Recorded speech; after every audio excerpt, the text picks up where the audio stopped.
अहम खबर है बन्नू में थाना हवैद की हुदूद में रात गए अमन कमेटी के दफ्तर पर नामालूम अफराद की फायरिंग से 7 अफराद जाँ बहक और 1 जख्मी हो गया। इस बारे में मजीद जानते हैं डॉन न्यूज़ पेशावर के ब्यूरो चीफ अली अकबर खान से। अली अकबर, क्या तफसीलात हैं?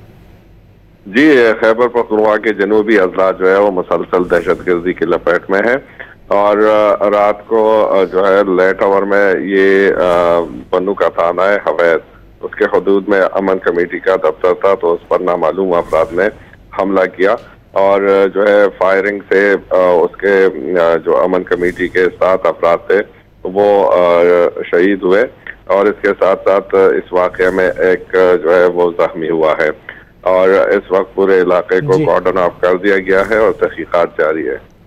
बहुत शुक्रिया अली अकबर इन तफसीलात के लिए। अहम खबर है बन्नू में थाना हवैद की हुदूद में रात गए अमन कमेटी के दफ्तर पर नामालूम अफराद की फायरिंग से 7 अफराद जाँ बहक और 1 जख्मी हो गया।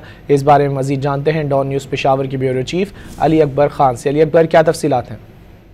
जी, खैबर पख्तूनख्वा के जनूबी अजला जो है वो मुसलसल दहशतगर्दी की लपेट में है और रात को जो है लेट आवर में ये बन्नू का थाना है हवैद, उसके हदूद में अमन कमेटी का दफ्तर था, तो उस पर नामालूम अफराद ने हमला किया और जो है फायरिंग से उसके जो अमन कमेटी के 7 अफराद थे वो शहीद हुए और इसके साथ साथ इस वाक़े में एक जो है वो जख्मी हुआ है और इस वक्त पूरे इलाके को कॉर्डन ऑफ कर दिया गया है और तहकीकात जारी है।